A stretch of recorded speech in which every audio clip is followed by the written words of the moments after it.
우리 와당 당원동지 여러분, 그리고 애국국민 여러분, 지난 한 주간 잘 지내셨습니까? 오늘은 지난주에 이어서 2018년 문재인 좌파 독재 정권에서 발의했던 헌법 개정안 나머지 부분에 대해서 말씀드리도록 하겠습니다. 지난번에 말씀드렸지만 이 헌법 개정안은 실제로 많은 내용들을 포함하고 있지만 지난번에 말씀드렸던 대로 근데 5.18 전문에 넣는다든지 그 다음에 지방공권국가 이것을 1조 사망에 넣는다든지 뭐 여러 가지 또 그다음 평등권 관련된 문제 또는 기본권의 주체를 국내에서 사람으로 바꾸는 것 이런 것들이 어떤 문제점을 가지는가 하는 걸 말씀드렸는데 오늘은 이제 기본권 조항하고 그리고 이제 통치 구조에 관한 그 조항들이 어떤 문제점을 가지고 있는지 이 문제를 간단히 말씀드리겠습니다. 뭐 좌파 독재 정권이 들었으면서 문재인이 예컨대 민노총과 같은 그런 노동단체들에게 편향된 그런 헌법 개정안을 낼 것이다. 뭐 그리고 개정안에 포함될 있을 것이다. 당연히 예측할 수 있었죠. 그런데 실제로 여기에 중요한 아주 심각한 문제점을 안고 있는 조항들이 들어가 있습니다. 다른 건 못 빼더라도 일단 지금 근로자의 권리에 관한 규정에 중요한 변화가 있는데 하나는 일단 용어가 바뀌었습니다. 지금까지는 근로기본권 이렇게 표현했는데 그걸 이제 노동기본권 이런 식으로 용어를 바꿨습니다.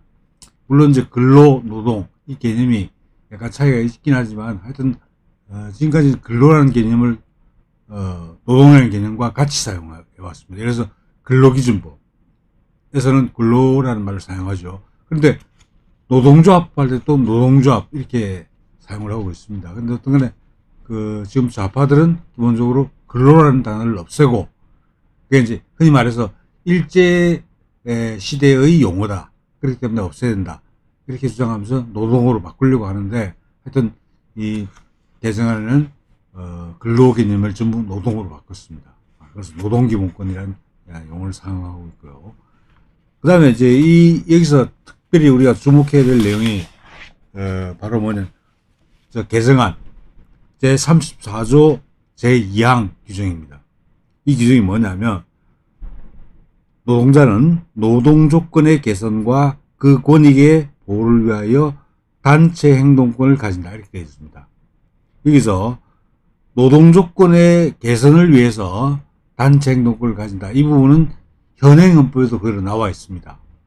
그러니까 노동 조건을 개선하기 위해서, 근로 조건을 개선하기 위해서, 예컨대 임금이라든지, 그 다음에 뭐 휴일, 휴가라든지, 그 밖에 근로 조건에 관한 사항을 개선하기 위해서 단체 행동권을 가지는 것은 현행 헌법에도 규정되어 있습니다. 근데 여기서 말씀드린 단체 행동권, 이건 이제 흔히 말해서 근로상권 중에 하나인데요. 근로상권을 보통 얘기할 때 단결권, 단체 교섭권, 그리고 단체 행동권입니다. 간단히 말씀드리면 단결권이라고 하는 것은 노동조합을 만들 수 있는 권리, 노동조합을 만들 수 있는 권리가 단결권입니다. 물론 반드시 노동조합일 필요는 없고 교섭단체를 만드는 것도 예컨대 근로조건에 관한 교섭단체를 만드는 것도 단결권에 포함되지만 일반적으로는 노동조합을 만들 수 있는 권리 이게 단결권입니다. 그리고 이제 단체 교섭권이라고 하는 것은 이 노동조합을 비롯한 그 교섭단체가 사용자와 근로조건에 관해서 교섭을 할 수 있는 권리 이 권리가 단체 교섭권입니다. 그래서 원래는 임금을 몇 퍼센트 인상해달라. 또 뭐 휴가 같은 것을 어떻게 보장하라. 그리고 뭐 경우에 따라서 뭐 작업 환경의 개선 이런 것을 내용으로 하는 그 사항에 대해서 사용자와 교섭을 하는 겁니다. 그리고 이 교섭이 이제 만약에 성공하게 되면 교섭이 성립하게 되면 그럼 그에 따라서 이제 근로조건이 개선이 되는 거죠. 근데 만일에 근로조건에 대한 교섭이 결렬이 되는 경우가 있겠죠. 그러면 결렬이 되면 그때 이제 그 노동조합 또는 그 근로자 쪽에서 할 수 있는 권리가 단체 행동권입니다. 단체 행동권의 가장 대표적인 형태가 파업입니다. 파업. 파업은 뭐냐면 직장에서 근로를 제공하지 않는 거죠. 원래는 근로관계라고 하는 것이 근로자는 노동을 제공하고 그리고 사용자는 그에 대한 임금을 제공하는 거죠. 지급하는 거죠. 그래서 근로의 제공과 임금의 지급 이게 서로 교환되는 것이 근로관계입니다. 그런데 단체 행동권은 즉 단체 행동권 가운데 파업은 뭐냐면 근로자가 자기의 기본적인 의무인 근로 제공 의무를 이행하지 않는 겁니다. 그래서 원칙적으로 임금을 지급하지 않아야 되는 거죠. 근로 제공을 안 했으니까 임금을 지급할 수가 없는 거죠. 그런데 이 합법적인 파업이 인정되는 경우에는 그런 경우에는 근로를 제공하지 않더라도 그 합법적인 권리 행사라고 보기 때문에 사용자는 임금을 지급해야 되는 문제가 생기는 겁니다. 근데 어떤 간에 이 단체 행동권은 사실은 그 근로관계상의 의무를 이행하지 않는 것이고 그리고 특히 이제 기업 경영에 중대한 영향을 미칩니다. 심지어 국민 경제에 중대한 영향을 미칩니다. 그래서 실제로 근로를 제공하지 않음으로 인해 가지고 기업 활동이 완전히 중단되는 거죠. 생산 시설이 가동이 안 되는 겁니다. 그로 인해서 기업은 생산을 못하게 되고 그리고 그로 인해서 기업이 막대한 피해를 입게 되고 국민 경제도 피해를 입게 되죠. 그래서 단체 행동권은 아주 엄격한 요건 하에서 보장이 되는 겁니다. 그런데 지금 이 헌법 개정안에서 문제가 되는 건 자 근로조건의 개선을 위해서 단체 행동권을 갖는다는 것은 현행 헌법에 되어 있습니다. 그런데 뭐가 하나 추가됐냐면 노동자의 권익 보호를 위하여 단체 행동권을 행사할 수 있다. 이렇게 되어 있습니다. 그럼 이 노동자의 권익 보호라는 게 어떤 의미를 갖는가? 이게 여기 사실은 굉장히 중요한 의미가 숨어 있습니다. 근로조건의 개선이라고 하는 것은 그 사업장 내에서 해결할 수 있는 문제입니다. 그러니까 사용자가 즉 기업이 근로자에게 어떤 근로조건을 확보해 줄 것인가 하는 것은 그 개별적 그 사업자가 결정을 할 수 있는 문제죠. 그런데 그 개별적 사업자가 해결할 수 없는 상황이면서도 사실은 근로자의 권익 보호와 관계 있는 게 있습니다. 그러니까 이런 게 있겠죠. 근데 국회가 어떤 법률을 제정하려고 하는 겁니다. 근데 만약에 그 법률의 내용이 근로자의 권익을 어느 정도 제한하는 그런 법률이다. 이렇게 했을 때, 그건 이제 근로자의 권익 보호를 위해 가지고 노동조합이 파업을 할 수 있도록 해주는 게 이 개정안의 내용입니다.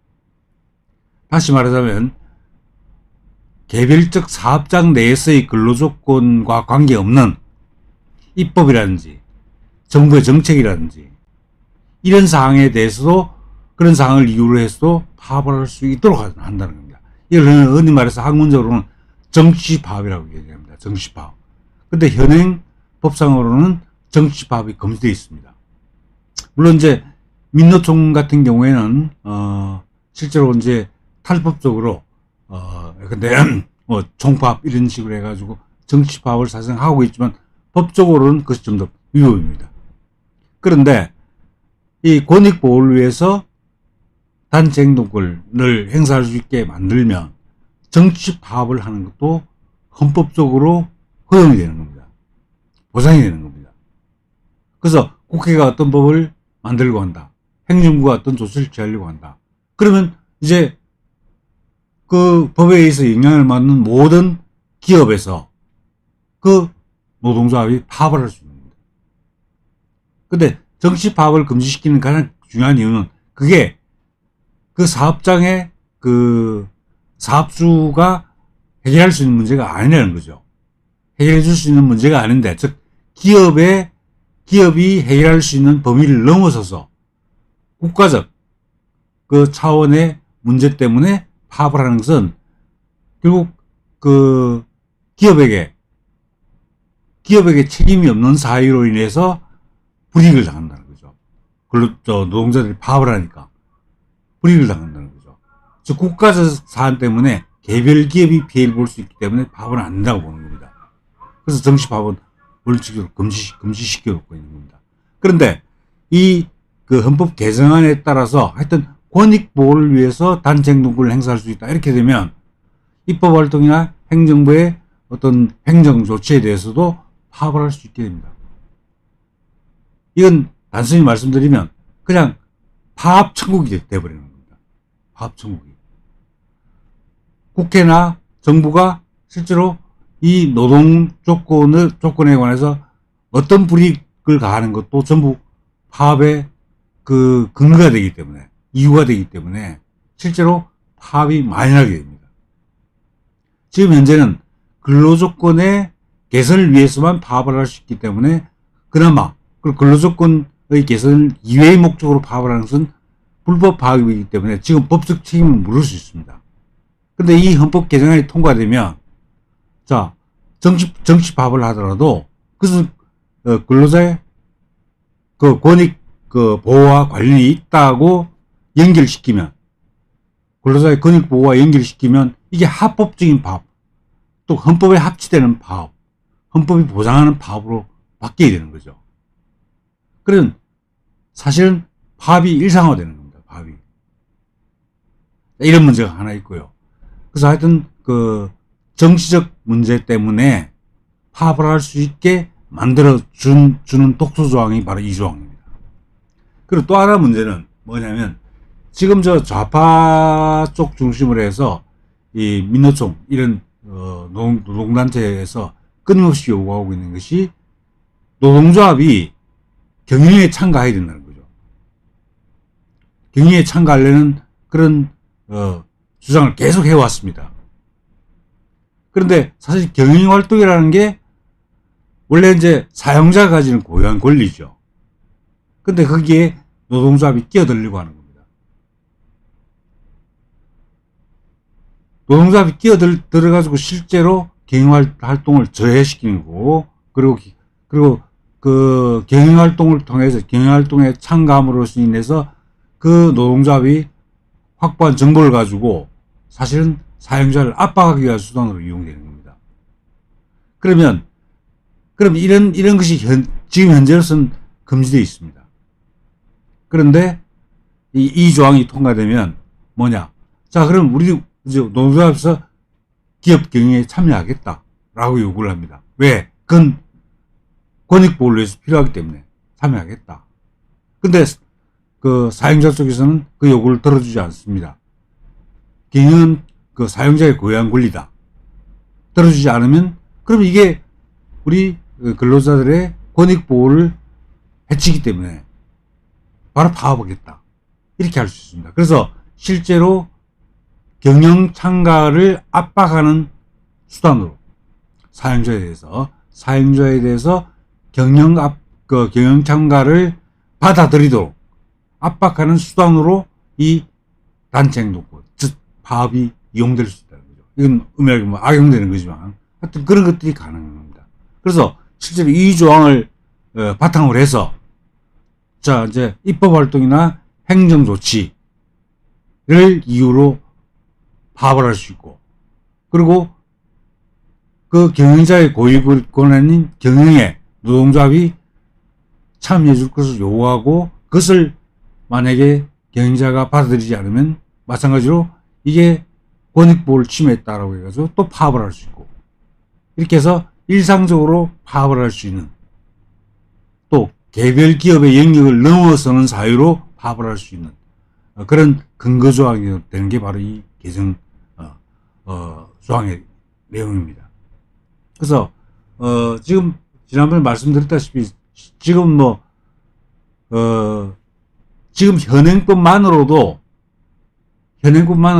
노조에게 절대 권력을 부여했죠. 뭐 대표적으로 말씀드리면 해고하더라도 노동조합이 될 수 있게 만들지 않습니까? 그건 해고가 사실은 그 노동자에 대해서 책임을 물을 수 있고, 노동자에 대해서 사용자가 대등한 교섭력을 확보하고 할 수 있는 지렛대입니다. 해고라는 게.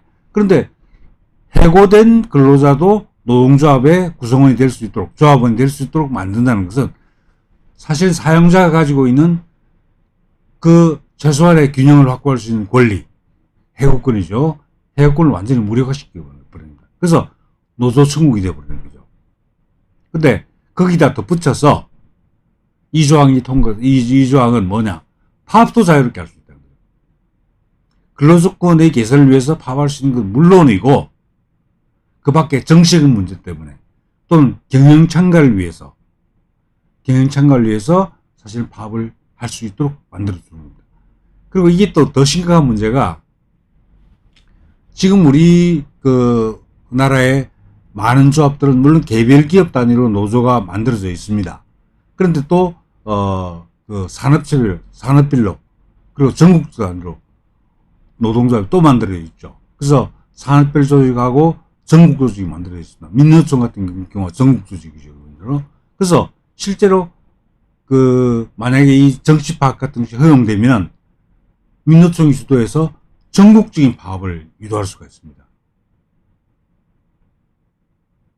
이건 노동조합에서 합법적으로 할 수 있는 단체 행동을 파업을 할 수 있다고 돼 있기 때문에 민노총이 주도가 돼가지고 전국에서 파업을 할 수 있게 되는 거죠. 그럼 경제가 마비되는 겁니다. 바로 이런 조항을 바로 넣겠다고 하는 것이 바로 헌법 개정안이다 하는 말씀을 드리는 겁니다. 그래서 노조에 완전히 그 파업 천국으로 만들어서 사실은 경영 활동을 거의 불가능하게 할 수준의 악법 조항이다 이렇게 말씀드릴 수가 있습니다.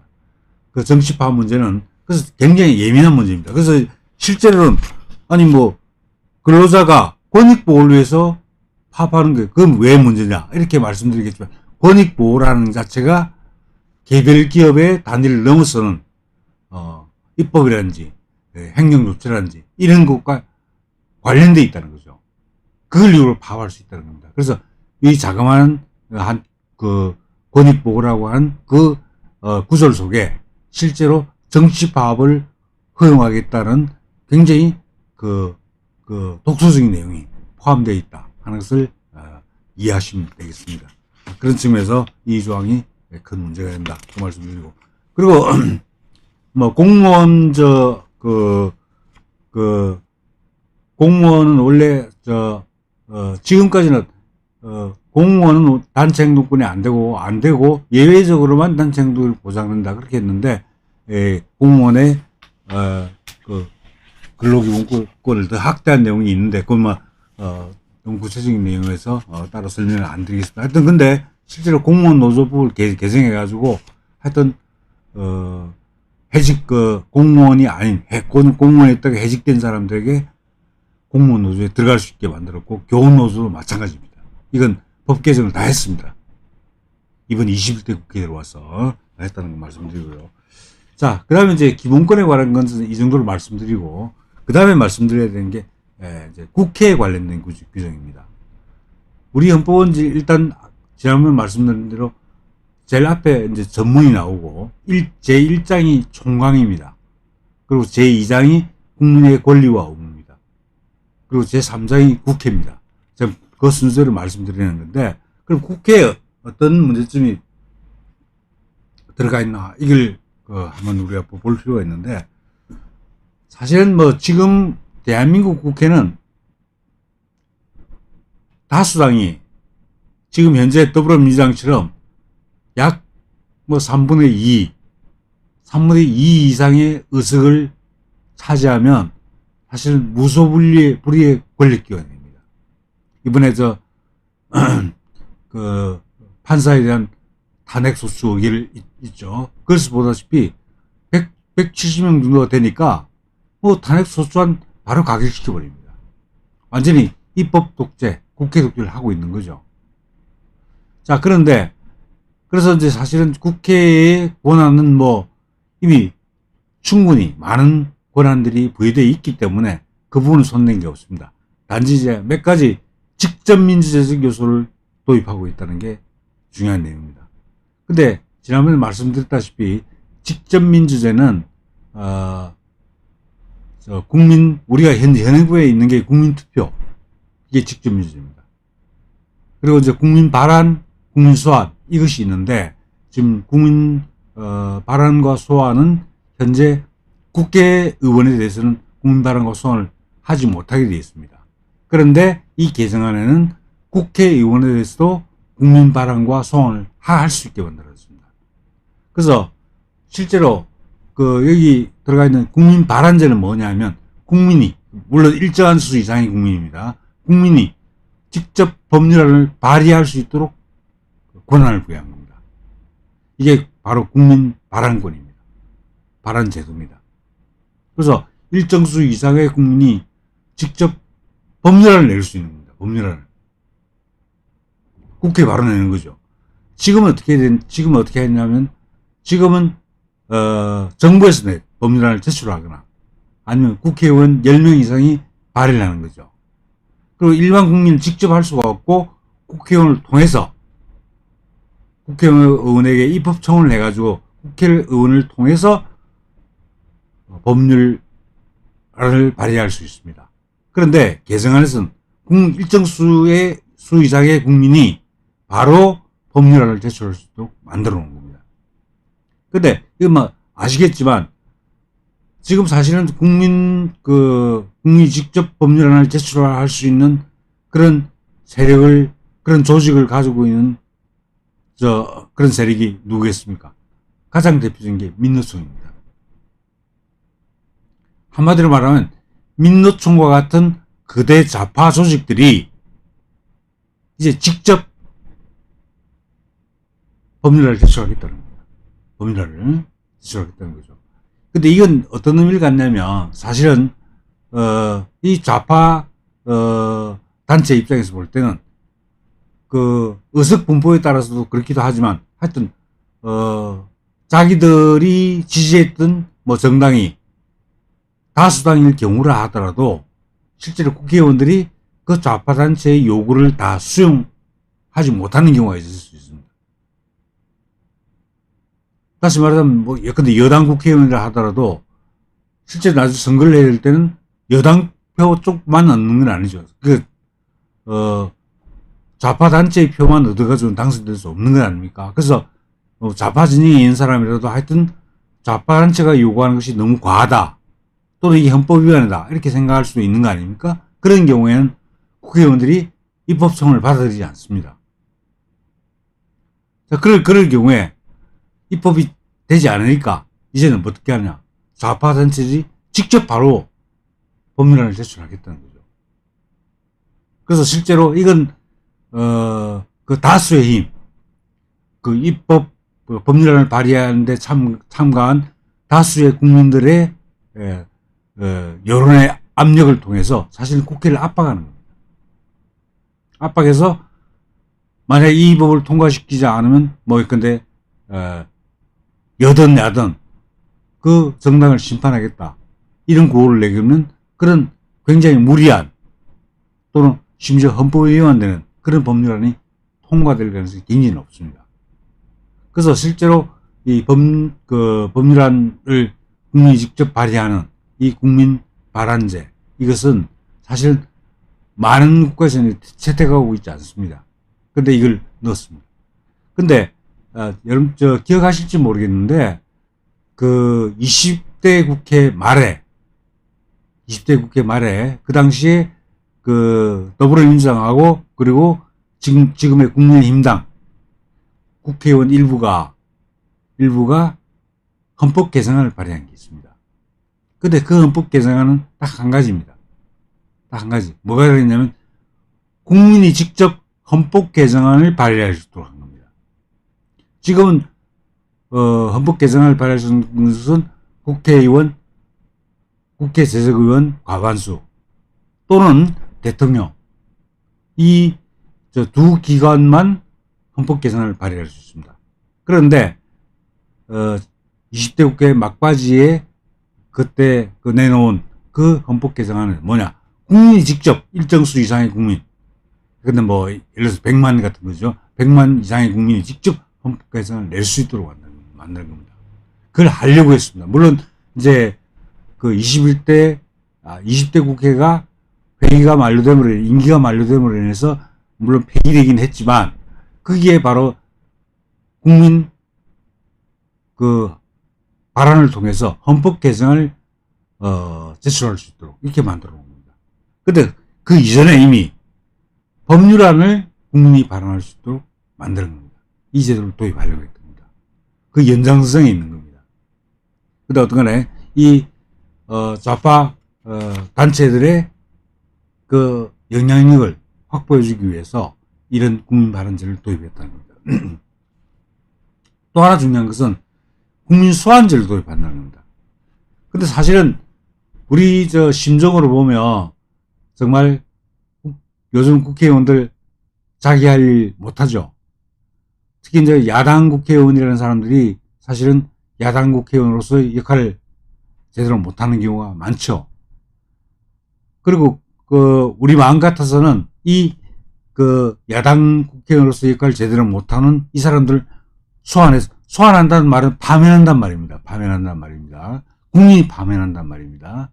그래서 파면하고 싶고 새로 국회의원을 뽑고 싶은 마음이 있습니다. 그런데 사실은 우리 우파 진영에서는 그런 조직력이 일반적으로 갖춰져 있지 않습니다. 근데 좌파 진영은 기본적으로 민노총이나 정규조를 포함한 이 조직들이 있기 때문에 실제로 이 특정한 국회의원에 대해서 일정 수 이상의 그 국민이 그 파면을 요구할 수 있는 현실적인 힘을 가지고 있습니다. 그럼 이건 뭐냐? 국민 소환제라고 하는 것은 뭐냐? 한마디로 말해서 이렇습니다. 가령 예를 들어서 말한다면, 예컨대 좌파 단체가 만약 우리 대표님이 만약 국회의원으로 계신다고 가정합시다. 그러면 우리 대표님께서 의정활동을 굉장히 열심히 하시고 그리고 문재인 정권이나 여당을 신랄하게 비판하고 질책하겠죠. 그럼 좌파 단체들이 우리 대표님이 그런 의정활동을 하시는 게 굉장히 자기들이 불만이 많겠죠. 그러면 이 좌파 단체들이 딱 단결해가지고 우리 대표님을 소환해버리는 겁니다. 대표님을 국회의원직에서 내려오게 만드는 거죠. 바로 그게 국민소환제입니다. 근데 뭐 좌파 국회의원이 그렇게 정말 헌법에 반하는 그런 발언을 하고 그리고 정책을 추진하고 법률안을 제안하고 이렇게 했다고 해서 우파 단체들이 할 수 있겠습니까? 아마 거의 못할 겁니다. 우리 공화당의 힘이 커지면 그렇게 할 수도 있겠지만 현실적으로는 사실 굉장히 어렵습니다. 근데 좌파 진영에서는 기본적으로 민노총이라는 조직을 비롯한 여러 가지 그런 조직들이 있습니다. 그래서 우파 국회의원이 제대로 된 의정활동을 수행하면, 즉 좌파 정권을 비판하고 질책하는 그런 의정활동을 하면 그 국회의원을 끌어내리는 겁니다. 예를 들어 사실은 우리 아셔야 될 게 탄핵 그 사태를 보면서 재밌는 게 있죠. 국회의원은 물론 이제 형벌을 받을 때는 이제 국회의원직을 상실하게 돼 있습니다만은 일반적으로는 국회의원은 국회의원 신분을 상실시키는 거, 그러니까 제명이죠. 제명은 국회 내에서만 하게 되어 있습니다. 국회에서 윤리위원회를 열어가지고 제명을 할 수 있게 되어 있습니다. 그런데 국회의원들은 그런 거 잘 안 하죠. 그러니까 실제로 국회의원들은 아무런 견제도 받지 않고 제 마음대로 다 하는 겁니다. 탄핵도 하고 마음대로 하는 거죠. 그래도 뭐 형사사건으로 처벌받지 않으면 그 국회 자체 내 윤리위원회에서는 제명 안 시킵니다. 안 시키는 게 어떻습니까? 마음대로 활동할 수 있죠. 자, 그런데 실제로 이 사람 국회의원들이 그런 다른 방법으로 국회의원들을 그 국회의원직을 상실할 수 있도록, 즉 파면시킬 수 있도록 하는 제도는 사실 국민 소환제밖에 없습니다. 근데 이게 기본적으로 아까 말씀드렸다시피 이게 편향적이라는 겁니다. 즉 좌파 진영에서 우파 국회의원을 끌어내리기 위한 제도라는 거죠. 우파 진영에서 좌파 국회를 끌어내리는 제도로 작동하기는 현실적으로 거의 불가능합니다. 그래서 그럼 예컨대 대표님이 그런 게 있죠. 대표님이 의정활동을 열심히 한다. 그런 경우를 상정했을 때, 그럼 대표님 형사 처벌받은 것도 아니고, 그다음 국회윤리위원회에서 징계받을 사유도 없어요. 그러면 대표님의 의원직을 상실시킬 방법이 없죠. 그때 동원되는 제도가 국민소환입니다. 기본적으로. 그래서 실제로 대표님을 아무런 법적인 책임이 없음에도 불구하고 대표님을 국회의원직에서 끌어내리는 그런 바로 그런 제도 통로가 되는 것이 국민소환이다. 그런 측면이 있죠. 근데 만일에 이 제도를 우리가 그냥 우리 심정으로 우리도 정말 마음에 안 드는 국회의원 많은데 좀 소환 좀 했으면 좋겠다. 이런 심정적 차원에서 접근을 하면 크게 당하는 겁니다. 이게. 얘들이 노리는 게 그겁니다. 얘들이 노리는 거. 아주 의정활동 자기가 자기 신변 관리를 깨끗이 해가지고 법적으로 흠잡을 데가 없는, 그렇지만 굉장히 유능한 국회의원을 바로 국회에서 배제시키기 위한 그런 제도가 바로 국민소환제라고 하는 거죠. 이런 조항을 넣어놓고 있다는 겁니다. 이게 중요한 것 중에 하다 하는 말씀도 드리고 싶고요. 그래서 하여튼 국민발안제와 국민소환제라고 하는 것은 직접민주제의 한 형태이긴 하지만 일반적으로 채택이 되는 게 아닙니다. 근데 어떤 간에 좌파 단체들의, 좌파 진영의 요구를 반영시키기 위해서 이와 같은 국민발안제와 국민소환제를 이 개정안에서 도입하고 있다. 그 말씀드리고요. 그 다음에 또 이제 말씀드려야 될 게 여러 가지인데 좀 줄여서 말씀드리면, 사실은 지금 행정부에서 보면요, 사실은 그 대통령 밑에 대통령이 소속되어 있는 국가 업무 전반에 관한 심의 의결기구가 있죠. 그게 국무회의입니다. 국무회의가 지금 사실은 헌법 개정을 포함해서 중요한 국정에 관해서 심의하고 의결하는 기관이 국무회의입니다. 자, 그런데 이 개정안에서는 국무회의는 그대로 두고 또 하나 다른 기관을 두고 있습니다. 그게 바로 뭐냐, 국가자치분권회의라는 것입니다. 국무회의와 병렬적으로 대등한 지위를 갖는 바로 국가자치분권회의를 두는 겁니다. 이건 지난 시간에 말씀드렸던 하여튼 지방분권 또는 지방분권을 실제로 총괄하기 위한 그런 기구인데, 이 국가자치분권회의의 의장이 대통령입니다. 그리고 부의장이 국무총리입니다. 그리고 이제 주요한 국무위원들, 그리고 이제 지방자치단체의 장, 주로 이제 시장, 도지사, 이급을 말하는데, 이 사람들이 자치분권회의, 국가자치분권회의의 구성원입니다. 그런 이 차이가 어떤 차이가 있냐면, 국무회의는 국정에 관한, 중앙행정에 관한 사항을 심의 의결합니다. 그 다음에 지방분권에 관한 사항은 전부 자치분권회의에서 결정을 합니다. 그래서 이건 사실은 지방자치단체가 갖는 자치분권, 지방분권을 사실은 국가의 주권 내지 통치권하고 같은 레벨에 올려놓는 거죠.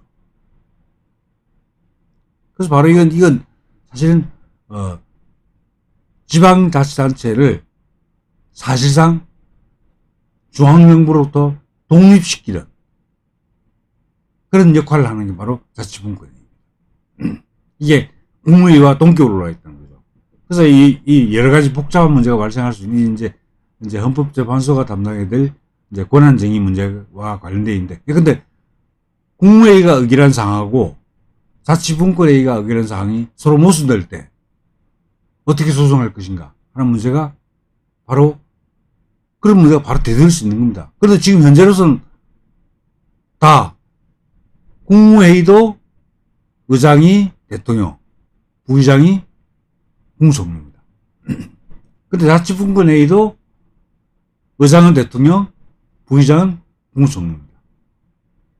그러니까 어떻게 말하면 동계 기관이죠. 그럼 서로 충돌되는 결정을 했을 때 사실은 자치분권회의가 우선할 가능성이 있습니다. 원래는 그렇게 하면 안 되는 겁니다. 중앙정부가 있고 지방정부가 있으면 지방정부는 중앙정부 그 권력 아래에 있는 거죠. 그렇게 되는데 그것을 동격으로 놓아버리는 겁니다. 그래서 사실 중앙정부를 어떻게 말하면 무력화시키는, 그리고 이 대한민국을 각각의 지방자치단체가 사실은 이 분할하고 있는 그런 그 국가로 대한민국을 해체시키려는 그런 의도를 가지고 있는 이 조직이 하여튼 그 국무회의와 동등한 수준에서 설치되는 국가자치분권회의라고 하는 것이다. 그래서 이건 굉장히 권력 관계에서도 문제가 생길 뿐만 아니라 사실은 국가 권력을 또는 중앙정부의 권한을 약화시키는, 또 해체시키는 그런 역할을 하는 조항이다 하는 말씀 드리고요. 그 다음에 또 말씀드릴 게 뭐냐면, 이제 이 문재인 정권이 들어서면서 사실은 사회주의적 경향으로 많이 기울었죠. 헌법에도 그 내용을 담고 있습니다. 아까 말씀드렸다시피 그 단체 행동권 같은 경우에 하여튼 정치 파악 같은 것을 가능하게 한다는 거, 그것도 물론 그렇지만 이 또 하나 이제 문제가 되는 게 이 사회적 경제라는 표현을 쓰면서 사회적 경제를 진흥해야 될 의무를 국가에게 주고 있습니다. 요거 이제 헌법 130조 개정안 130조 제1항에 규정되어 있는 건데, 사회적 경제의 진흥을 위하여 노력해야 한다라고 규정해가지고 사회적 경제의 진흥 의무, 국가는 사회적 경제의 진흥 의무를 진다, 이렇게 이제 규정을 하고 있는 거죠. 근데 사회적 경제, 사실은 이 사회적 경제는 하위 법률에서 이제 규정이 되어 있습니다. 또 중요한 건 이걸 헌법에 넣겠다는 거죠. 그리고 국가에 그런 의무를 지우겠다는 겁니다. 근데 사회적 경제라는 게 형태는 여러 가지가 있습니다. 사회적 기업, 협동조합, 생활협동조합 뭐 등등이 있는데요. 근데 사회적 경제의 핵심은 이런 겁니다. 좌파단체들이 기업을 하나 만드는 겁니다. 기업을 하나 만들고, 일반적으로 좌파들은 사실 기업을 경영할 능력이 없어요. 없기 때문에 실제로 독자적으로 기업을 설립해서 운영하면 망합니다. 근데 사회적 기업이라는 명목을 내세우는 겁니다.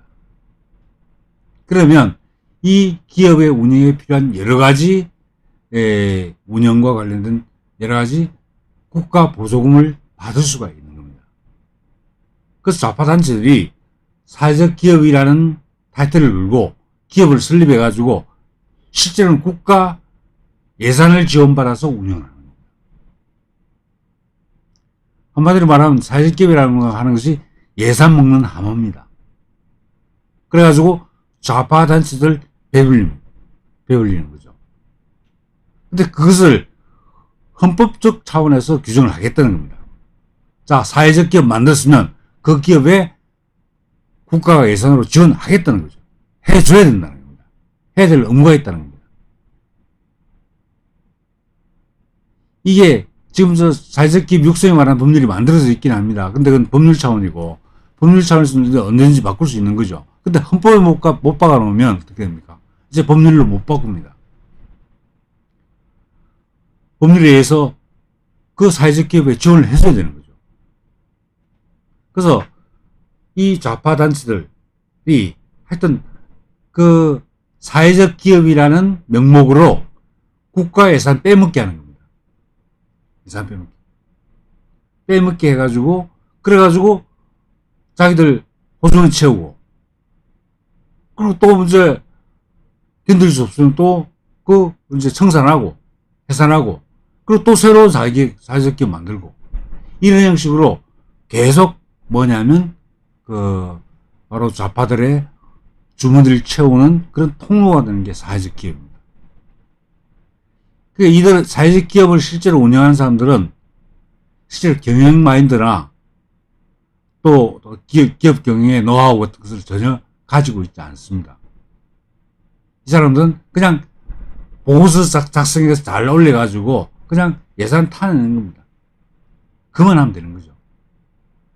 그걸 헌법에서 이런 사회적 기업을 진행해야 될 의무가 국가에 있다라고 못 박아서 이걸 헌법상으로 하게 만들어주는 겁니다. 이게 중요한 문제점이다 하는 말씀 드리고요. 그 다음 또 하나 문제는 토지 공개념을 도입하고 있습니다. 이건 바로 이제 사회주의로 가는 하나의 이제 통로다 이렇게 이제 말씀드릴 수 있는데, 128조에 보면 어떤 규정을 두고 있냐면, 국가는 토지의 공공성과 합리적 사용을 위하여 필요한 경우에만 법률로서 특별한 제한을 가하거나 의무를 부과할 수 있다. 그래서 토지에 대해서는 그 공공성 때문에 또는 토지의 합리적 사용을 위해서 뭐냐면 특별한 제한을 가하거나 또는 의무를 부과할 수 있도록 하는 겁니다. 근데 이게 이제 토지 공개념 이론을 규정으로 만드는 겁니다. 근데 이 토지는 물론 특수한 제어죠. 우리가 영토가 제한되어 있기 때문에 토지는 더 늘어날 수가 없는 거 아니고, 뭐 간척 같은 거 하는 거 빼고는 늘어날 수가 없죠. 그래서 사실은 어느 정도 일반적인 제어보다도 좀 특성을 가지는 건 분명합니다. 그런데 지금 이 개정안에서 말하고 있는 것은 그냥 토지가 어느 정도의 공공성을 띠기 때문에 제한을 가해야 된다, 그런 차원이 아닙니다. 그건 현행헌법으로도 가능합니다. 현행헌법으로도. 재산권은 공공에 적합하게 행사해야 된다는 규정이 있습니다. 지금 현행법에서요. 그래서 토지의 경우에는 토지에 대한 재산권을 행사할 때는 공공공리에 적합하게 해야 되는 거죠. 그래서 제한을 합니다. 근데 여기서 중요한 건 토지의 공공성이라고 그랬습니다. 공공성. 이 공공성이라는 말이 정말 무서운 논리입니다. 기본적으로 토지는 우리 시장경제, 자본주의 시장경제에서는 토지는 사유재산입니다. 사유재산인 거죠. 그건 공공재가 아닙니다, 기본적으로. 사유재산으로서 보상을 받아야 되는 거죠. 다만 토지에 대한 재산권을 행사할 때 공공리에 적합하게 행사하라, 그런 차원에서 제한만 가해지는 거죠. 근데 아예 토지는 공공성을 갖는다는 거죠. 이게 바로 토지 공개념입니다. 그러니까 사유재산으로 성격을 인정하지 않겠거나 또는 사유재산의 성격을 거의 없애버리겠다는 겁니다. 제한해버리겠다는 겁니다. 그건 공공재산이다. 그러니까 개인이, 즉 지주가 함부로 할 수 없다. 그리고 토지 많이 가지는 거, 지자체가 많이 가지는 것을 제한할 수 있고 금지시킬 수 있고, 그리고 또 토지를 많이 가지는 경우 세금을 왕창 매길 수 있다. 과거에 이제 만들어졌던 게 이제 토지에 대해서 뭐냐면 이 토지 초과 이득세라는 것을, 이득세법이라는 걸 만들었습니다. 과거에. 그래서 토지를 초과해서 소유하게 되면 그 이득세를 물리는 거죠. 굉장히 고일의 세금을 물리는 겁니다. 그리고 그것도 택지 소유 상환에 관한 법률 같은 것도 있습니다. 그런 법률을 만들어가지고 택지를 소유할 수 있는 상한선을 정해주는 거죠. 근데 이런 법률들이 헌법재판소에서 전부 위헌 결정이나 또는 헌법 불합치 결정을 받았습니다.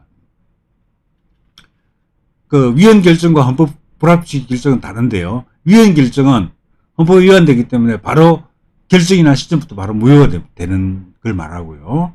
헌법 불합치 결정은 헌법에 위배되긴 한데 근데 그걸 바로 무효화시키면 굉장히 큰 혼란이 생기기 때문에 헌법재판소가 어떤 결정을 하냐면 이건 헌법에 위반된다. 그런데 바로 무효화시키면 큰 혼란이 발생하니까 국회로 하여금 일정한 기간까지 헌법에 맞도록 개정하도록 명령하는 그런 결정. 이게 헌법 불합치 결정입니다. 그러니까 위헌인데 혼란을 막기 위해서 일정 기간 동안은 그대로 효력을 유지시켜주는 겁니다. 그래서 국회로 하여금 개정하도록 헌법에 맞게 개정하도록 이렇게 내리는 결정이 헌법 불합치 결정입니다. 근데 어떡하네 아까 말씀드렸던 그런 법률들은 위헌 결정 또는 헌법 불합치 결정을 받았습니다. 그러니까 사실은 그럼 이런 위헌 결정 또는 헌법 불합치 결정이 내려졌는데 만약에 아까 말씀드렸던 토지 공개념 조항이 도입되면 이런 부분들은 좀 더 합헌이 되는 겁니다. 합헌이 되는 거죠. 그래서 실제로 이제는 마음 놓고 토지 많이 가진 사람들 고일의 세금을 매길 수 있고 부과할 수 있고 또 토지소유를 여러 가지 방식으로 제한할 수 있습니다. 여러 가지 방식으로. 또 심지어는 일정한 그 규모 이상의 토지를 소유하지 못하게 막을 수도 있습니다. 근데 이건 개인 소유자의 측면에서도 문제가 되지만 사실 기업 측면에서 기업 활동에도 중요한 제약이 됩니다. 기업도 그걸 못 가지게 만드는 거예요. 일정한 토지 이상의 일정한 규모 이상의 토지를 못 가지게 되고 가지면 강제로 매각하게 하거나 또는 고일의 세금을 부과하는 거죠. 그래서 기업 활동을 직접적으로 제약하는 측면이 있습니다. 그래서 이건 토지가 공공재산이기 때문에 개인이 함부로 할 수 있는 게 아니다. 그래서 특별한 제한 가하고 의무를 부과할 수 있다. 근데 그게 토지가 나중에 어디로 가겠습니까? 이제 토지에 그 세워져 있는 건물 이런 걸 가면 이제 전부 이제 사회주의 그 체제로 가는 겁니다. 생산순환의 사유를 인정하지 않는 공산주의 세계로 나가는 거죠. 토지부터 시작하는 겁니다. 근데 나중에는 다른 재산, 규모와 일정 규모 이상의 모든 재산을 해서 그런 또 공공성, 합리적 이용, 이런 핑계로 또 제한을 하는 겁니다. 이런 방식으로 간다는 게 문제가 있다는 거죠. 그래서 이 토지 공개념 조항, 이것 역시 굉장한 악법 조항이다. 이건 학자들 사이에 굉장히 논란이 많습니다. 물론 이걸 인정해야 된다는 학자가 없는 건 아닙니다만, 많은 학자들은 토지 공개념 조항은 기본적으로 사회주의로 가는 통로가 되는 조항이기 때문에 이건 헌법에 규정돼서는 안 된다고 봅니다. 법률로 규정해서도 안 된다 이렇게 봅니다. 그런데 이 개정안에는 토지 공개념 조항을 넣고 있다는 거죠. 그게 중요한 문제입니다. 하는 말씀 드리고요. 그리고 여기 이제 마지막으로 말씀드릴 게 이 지방자치권과 관련해서 굉장히 중요한 문제입니다. 지난번에 말씀드렸다시피 자치분권, 지방분권국가 이런 개념을 쓰지 않습니까? 1조 3항의 자치분권, 지방분권국가 이게 하나의 국가 형태 조항으로 들어갔다는 말씀드렸죠 지난 시간에. 근데 그 주민자치권을 어떻게 설명하고 있냐면 이게 이제 121조에 들어가 있는 내용인데 지방정부의 자치권은 주민으로부터 나온다. 주민은 지방정부를 조직하고 운영하는데 참여할 권리가 있다. 말은 굉장히 좋은 말 같죠. 주민은 지방정부를 조직하고 운영하는데 참여할 권리가 있다. 참여하고 있습니다. 우리가 뭐 지방선거 하지 않습니까? 참여하는 겁니다. 그런데 여기서 지방정부의 자치권은 주민으로부터 나온다. 이 조항이 굉장히 큰 문제점을 가지고 있는 겁니다. 이게 국민주권 조항하고 충돌할 수 있습니다. 근데 서울특별시가 있다고 가정을 합시다. 그러면 이 서울특별시가 갖는 자치권, 이게 서울특별시 주민으로부터 나온다. 즉 서울특별시민으로부터 나온다는 겁니다. 그런데 지금까지 우리가 일반적으로 이해하고 있는 방식은 자치권은 어디서 나오냐? 국민주권에서 나오는 겁니다. 그러니까 국민주권에서 입법, 행정, 사법권 이 통치권이 나오는 거고, 그리고 거기서 또 자치권이 나오는 겁니다. 그래서 자치권은 국민주권의 하위 개념입니다. 하위 개념. 또는 중앙정부의 통치권의 하위 개념입니다. 그런데 자치권이 주민으로부터 나온다 이렇게 규정을 하면 주권의 영향을 안 받는다는 겁니다. 즉 자치권은 주권으로부터, 국민 주권으로부터 나온 것이 아니고 주민의 자치권으로부터 나온다고 보는 거죠. 주민으로부터 나온다고 보는 겁니다. 그래서 사실은 이 지방정부, 지방자치단체를 사실은 중앙정부 또는 국가로부터 분리시키는 효과를 가져온 그런 조항입니다. 그럼 이렇게 말할 수 있는 거죠. 자, 국회에서 법률을 제정했다고 가정합시다. 근데 서울시 조례로 어떻게 하냐? 법률 무시하고 그냥 서울시가 특별한 조례를 만듭니다. 지금은 지난번에 말씀드렸다시피 그 피라미드 구조 때문에 조례가 국회가 제정한 법률이 위반되면 안 되죠. 근데 이 조항이 들어가면 자치권은 주민으로부터 나온다는 조항이 들어가면 서울특별시 조례는 그 서울특별시 시민에서 나온 자치권이다.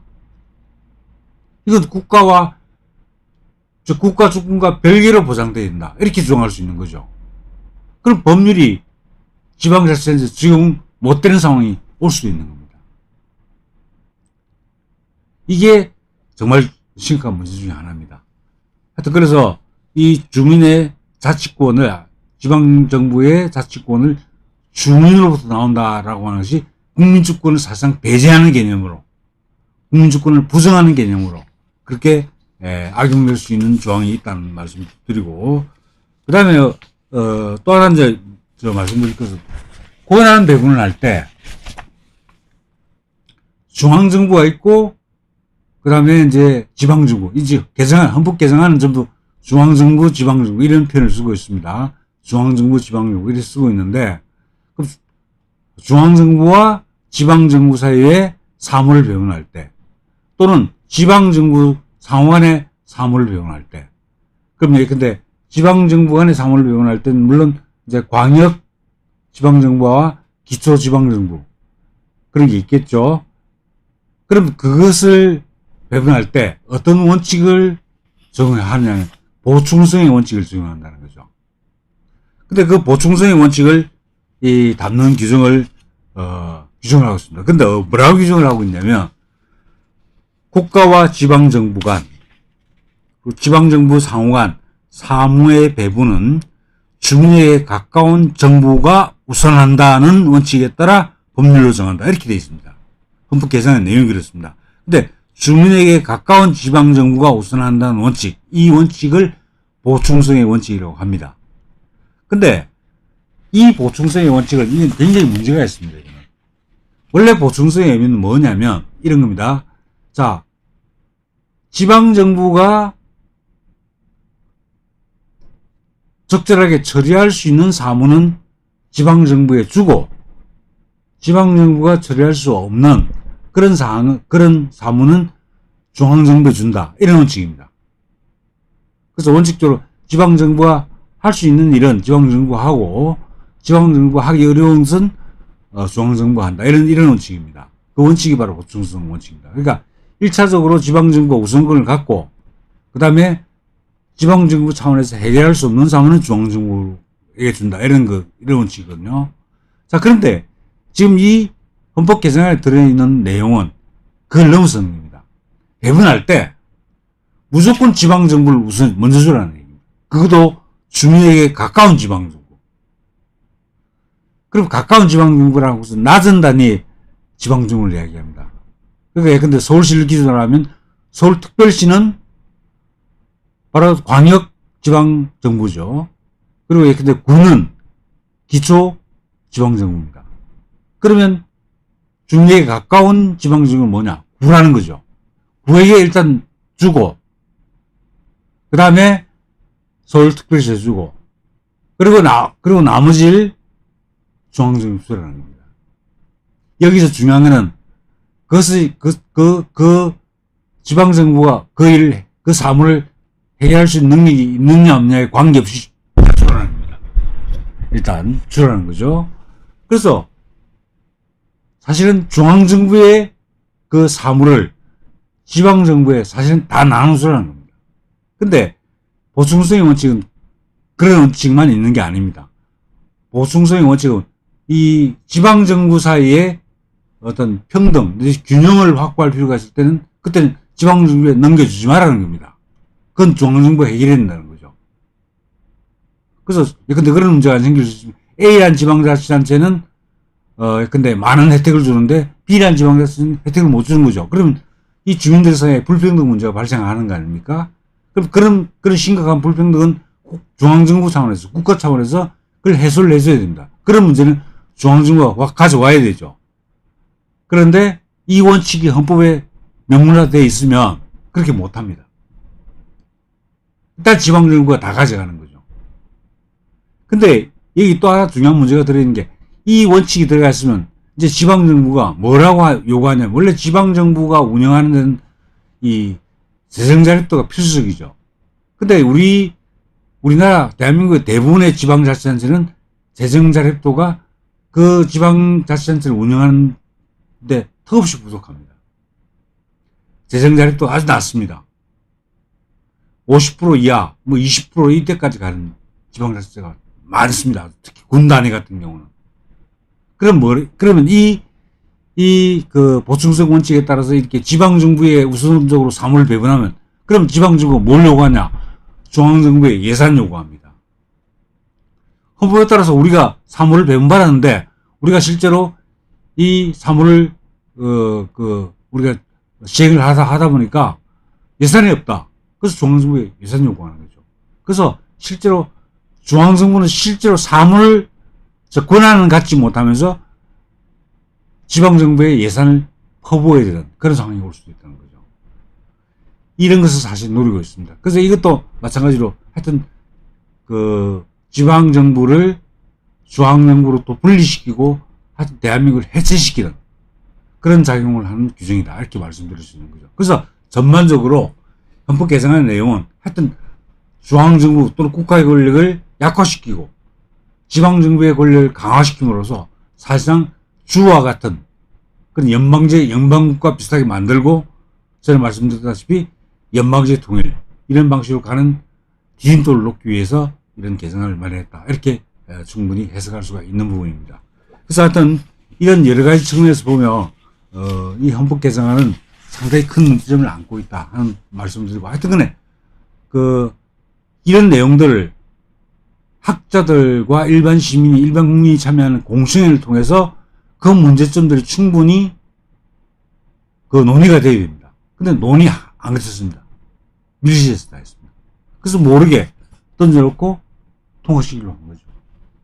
이런 일이 절대 있어서는 안 된다 하는 것을 말씀드리고, 그래서 하여튼 2018년에 문재인이 제출했던 헌법 개정안은 다행히 투표 별성으로 폐기되긴 했습니다만은 또 앞으로 이런 또 헌법 개정을 들고 나올지 모릅니다. 그래서 이에 대비해서 우리가 그 동향을 예시주시하면서 문제점에 대해서 우리가 심층적인 연구를 좀 해둬야겠다 하는 말씀 드리고, 그래서 헌법 개정안의 문제점에 대해서는 이것으로 설명을 마치고, 다음 주에는 최근에 또 여러 가지 법률안들이 많이 제출되고 있죠. 보신 분도 계실 텐데, 그래서 최근에 문제가 되고 있는 법률안 가운데 아주 중요한 것을 가지고 다음 주에 설명을 드리도록 그렇게 하겠습니다. 자, 오늘 제 강의는 여기서 마치고 경청해 주셔서 감사합니다. 안녕히 계십시오. 우리는 바쁘게 움직일 수밖에 없습니다. 편히 쉴 수도, 잠을 잘 수도 없습니다. 그러나 내일을 함께 꿈꿀 수 있다는 사실 하나는 약속할 수 있습니다. 그래서 우리는 위로가 됩니다. 때론 용기가 되고, 때론 정의가 되기도 합니다. 오늘도 희망을 품고 나아갈 수 있도록 대한민국 국민 모두의 꿈을 지키는 우리는 당신의 벗입니다. 우리 공화당.